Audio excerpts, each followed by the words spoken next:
नमस्कार, मैं हूं गुमान सिंह। आप देख रहे हैं Nav Academy. No cut paste, no copy paste, only teaching. Class 8 की सिविक्स का एक नया चैप्टर हाशियाकरण से निपटना। इसके पहले हमने ये देख लिया था कि हाशियाकरण क्या है। जो लोग मुख्य धारा से पिछड़ गए हैं, सेपरेट हो गए हैं, उनको हाशियाई समुदाय माना गया। उसमें हमने दलित समुदाय और मुसलमानों अर्थात अल्पसंख्यकों के बारे में चर्चा की। अब हम हाशियाकरण से निपटना कैसे करें, कैसे इससे निजात पाए, जो लोग पिछड़ गए उनको मुख्य धारा में कैसे लाए। सबसे महत्वपूर्ण जो काम है वो है सरकार का। संविधान के द्वारा ये काम किया जाता है। वो सबसे स्टार्टिंग में जो यहाँ पर पॉइंट हम लेंगे वो लेंगे हाशियाकरण से निपटने के लिए। सबसे पहली चीज कि मौलिक अधिकारों का उपयोग किया जाए। मौलिक अधिकार भारतीय संविधान के भाग 3 में, जिसको आप फंडामेंटल राइट्स भी कहते हैं, अनुच्छेद 12 से 35, ये मैंने भारतीय संविधान जब पढ़ाया था पहला चैप्टर, उसके अंदर क्लियर किया था। अब इसके अंदर 2 एग्जाम्पल दिए हैं, जैसे कि आर्टिकल 17, जिसके बारे में आप जानते हैं। अनुच्छेद 17 क्या है? अनुच्छेद 17 है एंड ऑफ अनटचेबिलिटी, अस्पृश्यता का अंत, छुआछूत का अंत करना। इसके द्वारा हम लोगों को मेन स्ट्रीम में जोड़ सकते हैं। इसके अंदर सार्वजनिक सुविधाओं का इस्तेमाल करेंगे। वो सार्वजनिक सुविधाओं का इस्तेमाल सभी लोगों के लिए, सार्वजनिक सुविधाओं का इस्तेमाल, और इसके साथ साथ क्या होगा? छुआछूत वाले व्यवहार को गैर कानूनी माना गया है। जो व्यक्ति ऐसा करेगा उसके साथ कानूनी कार्रवाई की जाएगी।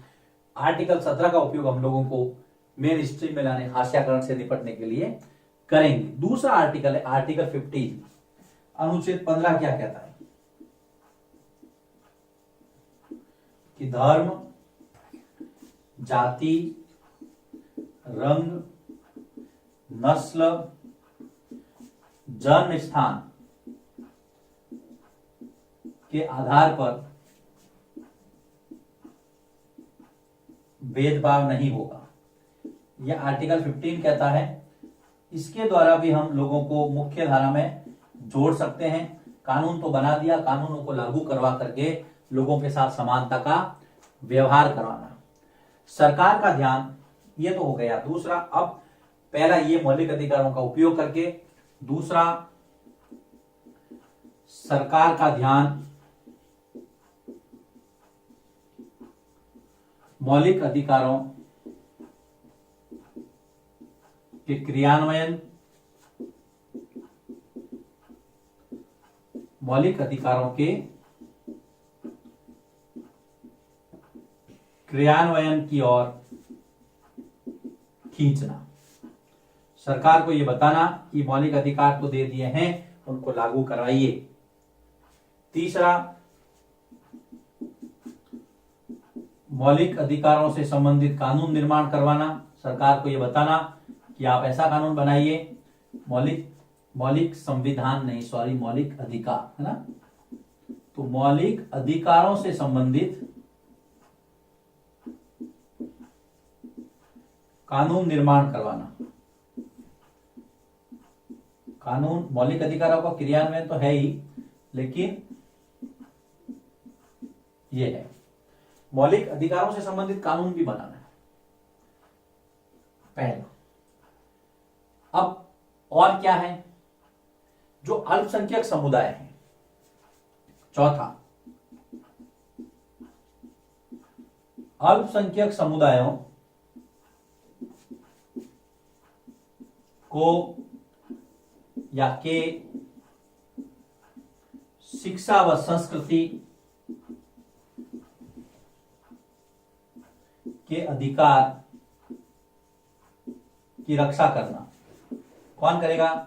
सरकार करेगी, और हम सब मिलकर के उसका सम्मान करेंगे। हम हाशियाकरण से लोगों को कैसे निजात दिला सकते हैं, यह आपको पता रहना है। तो देखिए, पहला, मौलिक अधिकारों का उपयोग, जैसे 17 और 15 का एग्जाम्पल दे दिया हमने।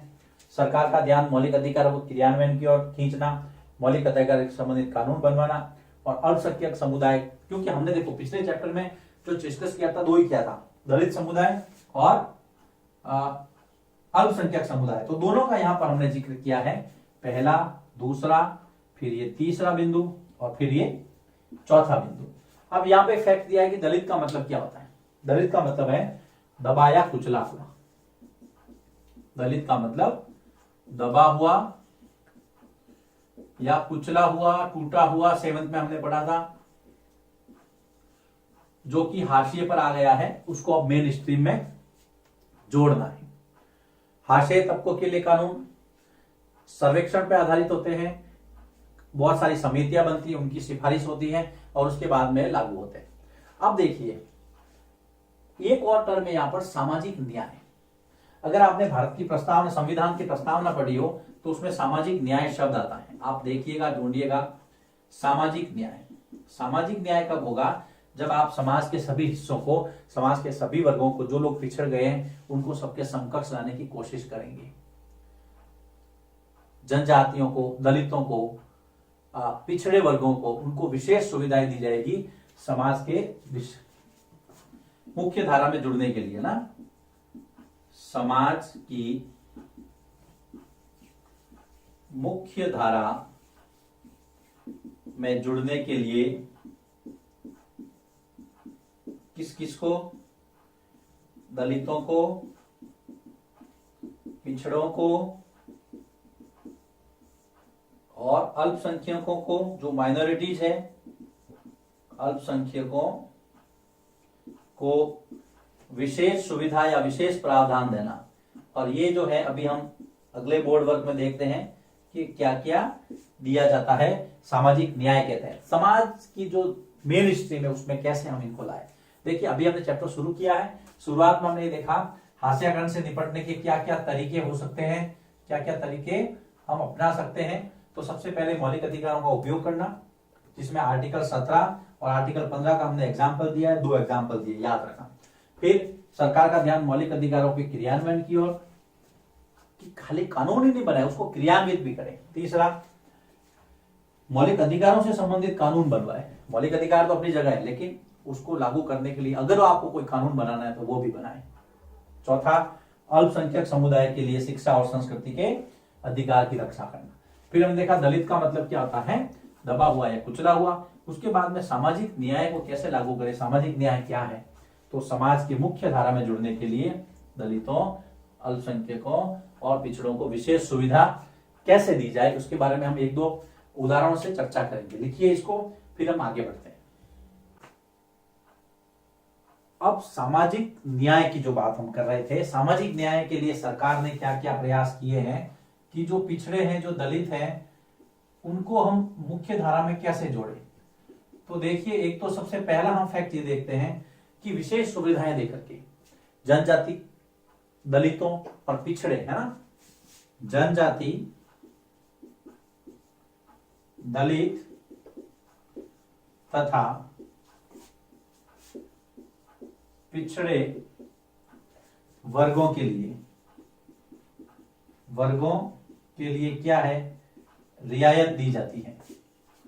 रियायत या छूट, मान लीजिए कोई फीस भरनी है कहीं पर तो उनके लिए छूट है ना। आपने देखा जब आप नवोदय विद्यालय के अंदर फीस वगैरह देते हैं तो उसके अंदर भी जो अनुसूचित जाति और जनजाति के जो बच्चे हैं उनको छूट मिलती है, जबकि दूसरों को नहीं मिलती है। तो ये विशेष प्रावधान है ताकि उनको और डेवलप होने का अवसर दिया जाए, क्योंकि अभी तक उतना विकास उनका नहीं हो पाया जितना होना था, है ना। तो एक विशेष सुविधा, रियायत दी गई, विशेष सुविधा भी दे सकते हैं। दूसरा, स्कॉलरशिप प्रोग्राम, छात्रवृत्ति तथा कम फीस पर या निःशुल्क शिक्षा की व्यवस्था, स्कॉलरशिप दी जाती है या फिर उनकी फीस माफ की जाती है, जिससे उन बच्चों को पढ़ने का अवसर मिले। साथ ही सरकारी नौकरियों में और शिक्षा संस्थानों, सरकारी नौकरियों तथा शिक्षण संस्थानों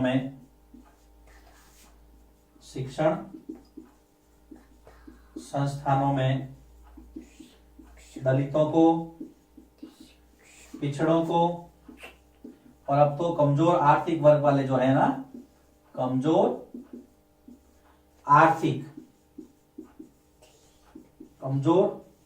आर्थिक समुदाय, जिसको आप ईडब्ल्यूएस कहते हैं, इकोनॉमिकल वीकर सेक्शन को आरक्षण देकर के अभी 10% आरक्षण जो ईडब्ल्यूएस को दिया है। इसके अलावा जो एससी एसटी का या ओबीसी का जो भी रिजर्वेशन है as per norms government of India की ओर से, तो उनको आरक्षण देकर के थोड़ा और प्रमोट किया जाता है, जिससे कि वो समाज मुख्य धारा में जुड़ जाए। काफी हद तक ये बहुत अच्छी व्यवस्था है, लेकिन अभी इस पर बहुत सारी बहस भी छिड़ती है। अब हम देखते हैं इसमें होता क्या है। मान लीजिए कि 100 सीटों के लिए कोई वैकेंसी निकली है, तो 100 सीटों के लिए वैकेंसी निकली तो उसके अंदर जैसे 27% ओबीसी का रिजर्वेशन है ना, या फिर एससी एसटी का जैसे मान ली 12.5% एससी का है, जो भी है, और 7% मान लीजिए, ऐसे मैं एग्जाम्पल के लिए बता रहा हूँ, एक्जैक्ट आंकड़े मुझे थोड़ा कंफ्यूजन हो रहा है, तो जो भी है 10% जो है ईडब्ल्यूएस का है। तो ये सब मिला के ये सीटें रिजर्व होती है, इन पर उन्हीं के कैंडिडेट ही भरे जाएंगे। यहां तक तो सही है, लेकिन कई बार क्या होता है कि जो न्यूनतम कट ऑफ है, न्यूनतम अंक सीमा, कट ऑफ या जिसको हम कहते हैं न्यूनतम अंक सीमा,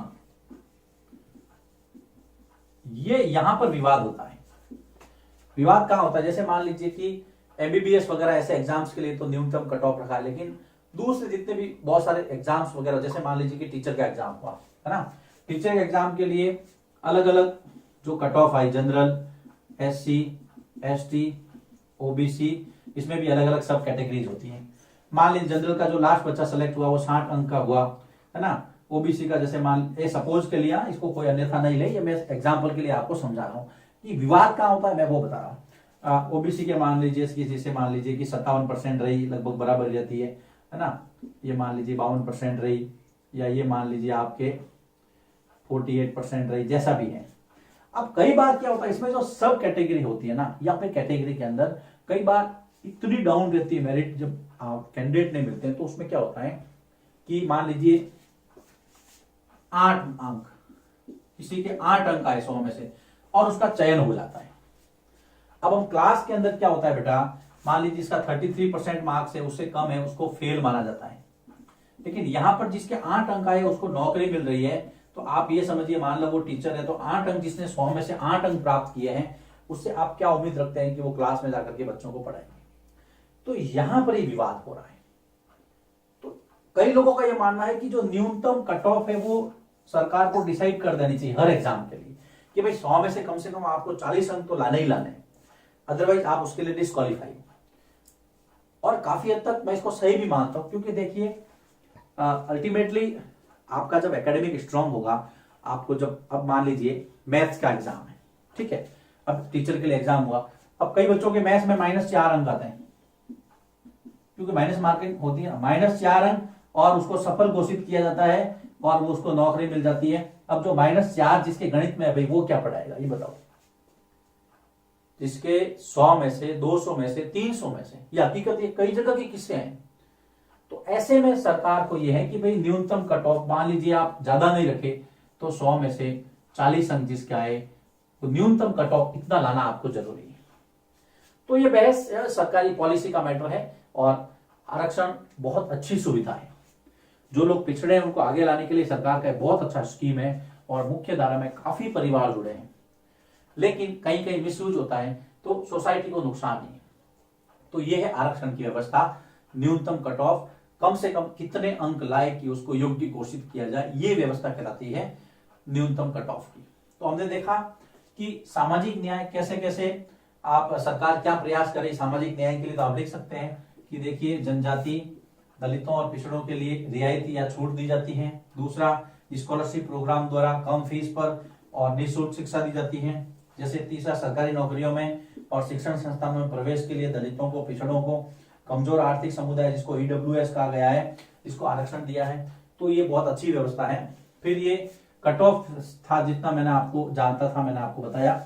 तो कुल मिलाकर के हाशियाकरण से कैसे निपट सकते हैं, पहले हमने देखा कि क्या क्या सरकार कर सकती है, उसके बाद में सामाजिक न्याय की जो प्रक्रिया है उसमें हम समाज को मुख्य धारा में कैसे जोड़ सकते हैं जो पिछड़ गए। यहां पर पहला वीडियो समाप्त होता है। अब दूसरे वीडियो में हम देखेंगे कि एक रत्नम है, रत्नम के परिवार की कहानी पढ़ेंगे और तब देखेंगे कि हाशियाकरण और किस किस तरह से व्यक्ति को दर्द देता है। देखिए इसको, इसके बाद में हम आगे बढ़ेंगे दूसरे वीडियो की तरफ।